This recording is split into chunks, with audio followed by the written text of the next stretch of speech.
1,000, take 999 and put them into Jahannam. So they want to maximize life, but they won't do anything haram. They won't go to clubs. They won't drink.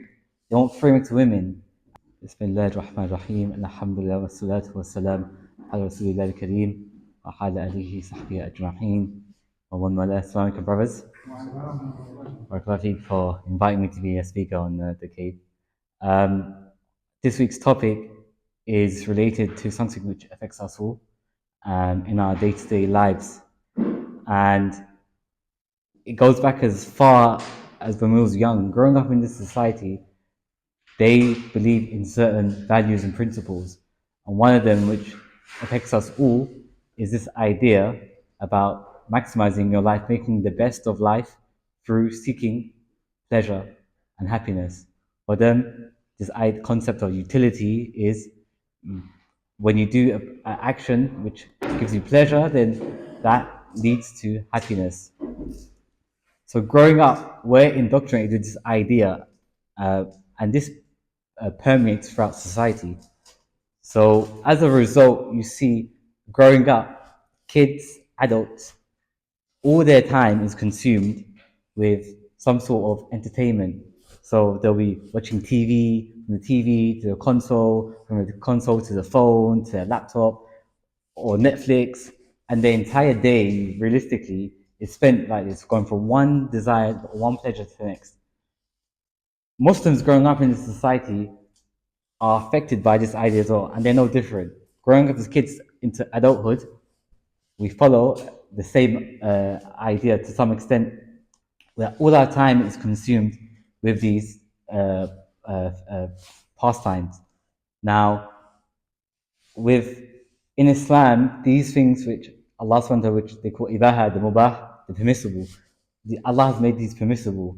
One of the categories of actions, we know that in Islam, every action falls into one of the 5 categories. So we have the fara'id, obligatory, we have the haram, which is prohibited, we have the makruh, which is disliked, we have the recommended sunnah, or the nawafil, is interchangeable, and then lastly we have the mubah. So this last category, we know that if we do an action from this category, there's no reward, but there's no punishment linked to it either. So things like watching TV, playing video games on your phone, laptop, these are permissible in Islam to do, as long as no haram elements to it, not watching anything dodgy or playing anything funny. These are perfectly fine to do in your spare time. The problem we have is when Muslims, growing up with this idea of maximizing your life, YOLO, or you only live once, that growing up, they put a halal haram border around it. So they want to maximize life, but they won't do anything haram. They won't go to clubs. They won't drink. They won't frame to women. And as an extension, they may, for example, pray their salah, go Jum'ah, fast in Ramadan, do the basic obligations of Islam. So what they've done is they've taken this liberal idea, Western idea, of living life to the max, and they just put a halal haram border around it. So all their free time is just outside the obligations, is just spent on binging on Netflix, playing games on their computer, on their phone, going out with their friends to restaurants. I've seen brothers, one of their things that they do is always talking about, oh, this restaurant opened up in this location, let's go there and eat. That's their free time. That's all they do, all they talk about. Their time is spent in these kind of things. Now, when it comes to this, all we've done is taken a Western idea and halalified it, which is problematic, because when we're looking at, for example, the akhirah, there's a hadith of the Prophet ﷺ, where he said, it's a long hadith, but I'm going to cut short the hadith. So he says, basically, it's narrated in Sahih Bukhari by An-Nu'man bin Bashir. I heard the Messenger ﷺ say, both the legal and illegal things are evident, but in between them are doubtful matters, and most of the people have no knowledge about them. Whoever saves himself from these suspicious things saves his religion and his honor. And whoever indulges in these suspicious things is like the shepherd who grazes his animal near the himma, private pastures of someone else, and at any moment he is liable to get in. So from this evidence, I'm trying to, just the last part where he says, وَمَنْ وَقَعَ فِي الشُّبُهَاتِ, the one who falls into shubahat, the doubtful matters, qara'in, he's like the shepherd who grazes in pastures near the borders. So what the Prophet is analogizing is an example of the evident meaning is the one who falls into doubtful matters of Islam, things which he's not sure about if it's halal or haram, he does it, but he's not sure if it's allowed in Islam because he's unclear about the reality. This is what the first wisdom that the hadith is talking about, scholars have extracted from this hadith. But then the second is where, as I was saying, he's analogizing the example of a shepherd. Now, when a shepherd has his herd, his animals, his goats, or his camels, and he's allowing them to graze in the pastures, he has to control where they graze from, because if they start grazing into the bordering neighbor pastures, that's illegal, that's prohibited, he's not allowed to. It doesn't belong to him. So here, by allowing your animals to graze on the borders of your pastures, of your land, they may fall into the next land over, who belongs to someone else, which is prohibited. Now, let me ask you guys, there's another wisdom which scholars say from this hadith, and I'll give you a clue. What happens if you stand at the edge of something? So if you're standing at the edge of a cliff, what's going to likely to happen to you? Fall. So here, the second wisdom, you guys are right, that they're saying that there's a wisdom they've extracted, a second wisdom from this hadith, is the one who's on the borders of Islam is in danger of falling into Jahannam, as in he falls short of making it to Jannah because he does the bare minimum every day of his life. And that's why that's an amazing wisdom that they've extracted from this hadith.